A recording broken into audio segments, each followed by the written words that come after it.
Hi everyone, Flaming Footy here and welcome back to another YouTube video on the channel. And today guys, we are going to be continuing our AFL 2022 round reviews. Yes, here we are for another big round review. We're going to be reviewing every game from round 16 of the 2022 AFL season.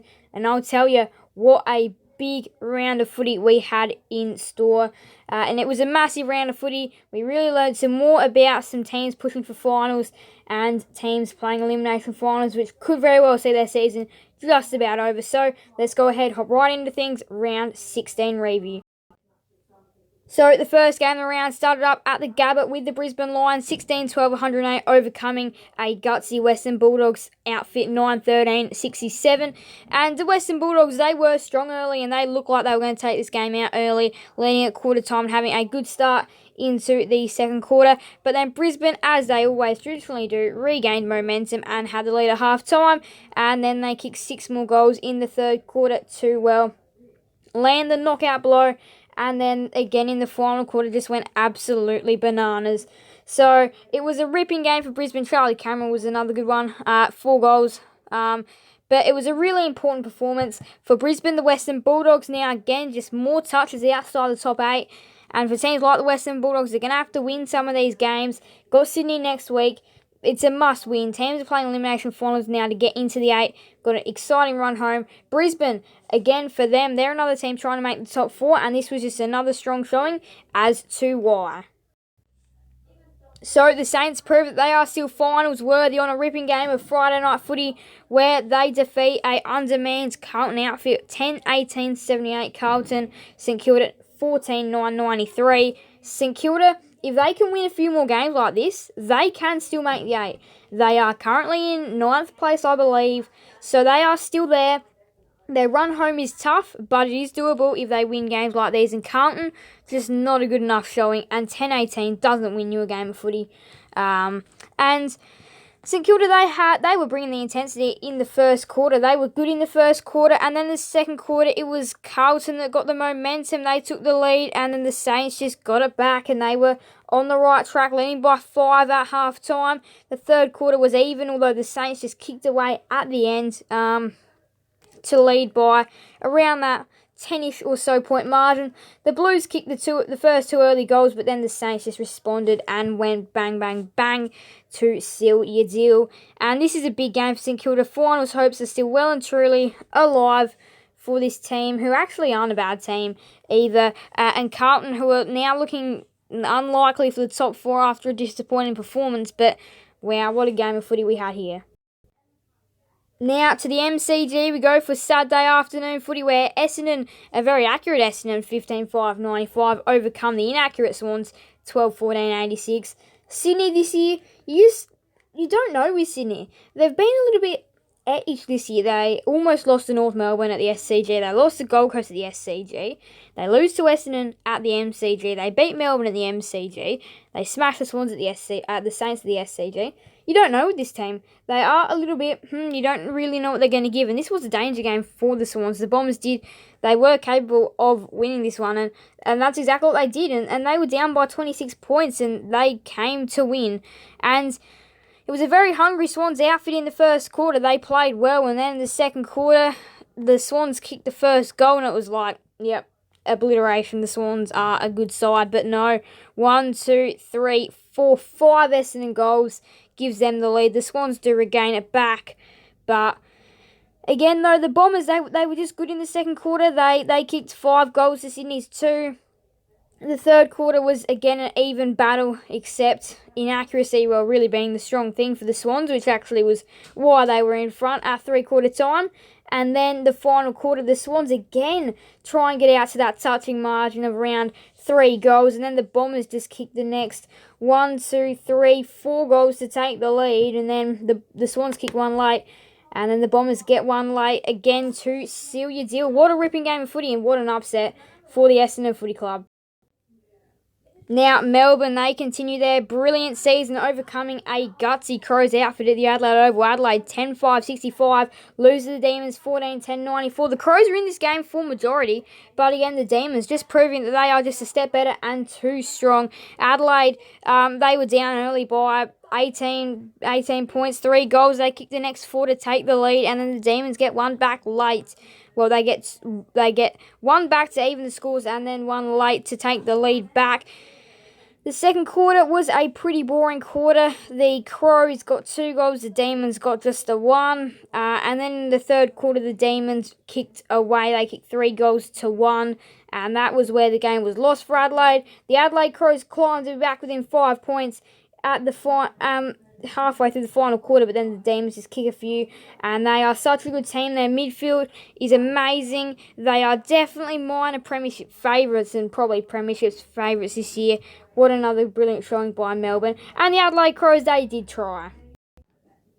Now to Metcon Stadium, we go for the first of 2 Saturday nighters, in Gold Coast 8-14-62 defeat Collingwood 9-13-67 in what is a bit of a pre-finals matchup for these two clubs. And Gold Coast are finding it hard on the outer and are potentially not going to make finals in season 2022 after a showing like this. They've got Richmond next week, or this week now, and that is a massive game to where they sit. If they lose against Richmond, their season is over.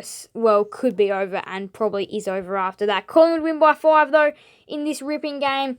The Suns get out to like a 3-goal lead early on in the quarter, and then the Pies, of course, they bring it back to be even 3-4 at quarter time, and then the Pies get going in the second quarter to have I think it might be a 9-point lead at half time.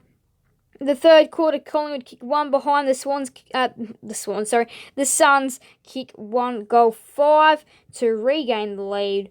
And then in the final quarter, the Suns, they get out to about a 15 or so point margin. And then the Pies kick 1, 2, 3 goals in a very short period of time to snatch and steal the game. What a ripping game of footy it was, though. And Isaac Rankin, you can't stop that man. You don't know what he's going to do next. He is absolutely crazy. But what a win for Collingwood. This puts them further ahead. And can you... I'm not sure. But Collingwood are on 40 points and are equal with Carlton. That is unbelievable. For a season where they could have potentially been bottom 4, they will make the 8. I'll say that with confidence. Adelaide, North Melbourne, Essendon to come. Yeah, Collingwood will make the 8. Now to Kardinia Park or GMHBA Stadium, we go for a Saturday night. Well, bad game really. Although not bad if you're a Cats fan, bad if you're a North Melbourne fan, if you're a general footy fan. This probably wouldn't have been the game to watch. But Geelong 21-18 smash North Melbourne 5-2, 144-32. The Cats win. And they are minor premiership favourites now as well. Well, not favourites. They're in contention, for the minor premiership. And their shootout with Melbourne on Thursday night will be critical to where those two teams sit. And I feel like the winner of that will probably turn into the minor premiership favourite. And North Melbourne, well, they are the wooden spoon favourite. And they will finish wooden spoon for sure, you'd be thinking. What a mess of a season it's been. And they never stood any chance in the game. In fact, they were only down by 4 points at quarter time. And then the Cats the rest of the game, you know how it's going to go. They just absolutely destroy the Roos. They had 3 goals at quarter time, 4 at half time, 5 at 3/4 time, and 5 at full time. Putting up 5 goals in the game isn't really going to cut it for North Melbourne. And they are the worst team in the competition. The Cats, one of the best teams in the competition, and they flex their muscles on a Saturday night. At this very ground, this is their favourite ground. No wonder why they score 144. It's their favourite ground. A big win for Geelong. And, yeah, they'll definitely make it deep into September this year. I will say that. And I'll almost guarantee they'll make it deep into September. But what a year it's been for the Cats. And this win was another brilliant example. And they were even inaccurate. They could have smashed the Roos by more. And also, biggest win of the year, 112 points. Now on to Sunday Arvo footy, we go to the MCG where Richmond 128 smashed West Coast 13-15-95, but it was a very valid West Coast effort and they were inaccurate, so they probably could have come a little bit closer to the Tigers. And the Tigers, though, they were back to their very best. And again, I will say they will make it into September.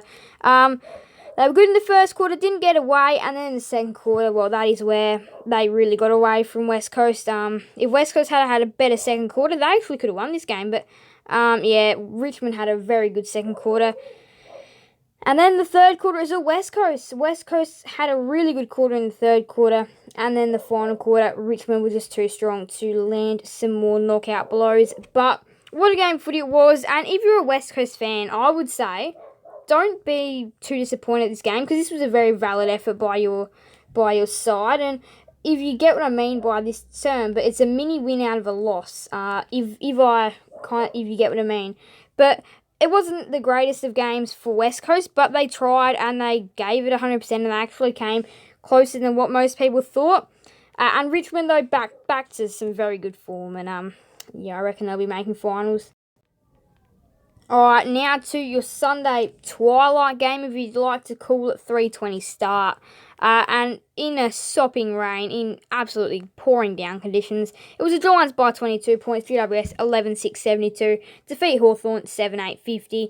And the Giants, they were just too strong in this game. And the Hawks, they were okay, but it was the second quarter letdown, which is where they were weak. They were good in the first quarter and actually led at quarter time. They kicked 5 behinds the second quarter to the Giants' 3 goals, 1. And that is where the Hawks lost it, really. And then in the third quarter, the Giants just do a little bit more to just get a little bit of a better margin going, and then just do enough in the final quarter to seal your deal. And the Giants actually haven't been looking too bad in the past few weeks. They've been very valid. And the Hawks, you don't really know with them, but what a win it is for the Giants. They face Port Adelaide next week and are capable of pulling off a Giant upset. And this was just another important game for the Giants. And 14th versus 15th, we got a nice win for the GWS Giants. Now to the final game of the round, Optus Stadium, where Fremantle 15-9-99 overcame a late power surge 14-7-91 to hold on by 8 points at Optus Stadium. It was a brilliant day for footy over there in Perth, and it was the Dockers that looked like they were going to absolutely smash the Power. The first quarter was the Powers, though, to be even at quarter time, 26 apiece, actually pretty high scoring. And then in the second quarter, the Dockers just absolutely blow the Power away, and then continue to in the third quarter. And then the final quarter, Port Adelaide come from 40 points down to be within a kick of the Dockers, and then the Dockers just managed to do enough after a 1-goal final quarter to hold on late to win the game. And Port Adelaide, their season could just about be over. They'll have to win against the Giants, and if they don't, their season is over. They've got to do everything perfect from here to Port Adelaide. And for the Fremantle Dockers, well, they're trying to make themselves a top 4 team, and I reckon that they've got a good chance of finishing top 4. And even though they kicked a one goal in the final quarter, most of this game was a pretty good performance. So that is your round of footy. The Lions by 41, the Saints by 15, the Bombers by 9, the Demons by 29, the Pies by 5, the Cats by 112, the Tigers by 35, the Giants by 22, and the Dockers by 8. Round 17, second verse first, opens us up with the Cats and the Demons, the Swans and the Doggies play off on Friday night, the Pies and the Roos Saturday, the Suns and the Tigers, the Saints and the Dockers, and then the Power and the Giants. Now to Sunday, the Lions and the Bombers, the Hawks and the Crows, and the Eagles and the Blues. To the ladder now. Things have really gotten exciting and interesting. The Cats and Demons, as I said, square off on Thursday night. I'll preview that in the round preview as well, which should be coming out tomorrow at the time that you're watching this, or the time that it's going out tomorrow. The Cats, the Lions, and the Dockers all equal on 44 points. 40s for Carlton and Collingwood. And then the Saints, Tigers, and Swans. The Saints are outside the 8, but they share 36 points. 32 for the Dogs, 28 for the Suns and the Power. And there you have it. So, thank you guys all so much for watching. Make sure to leave a like and subscribe and hit that notification bell.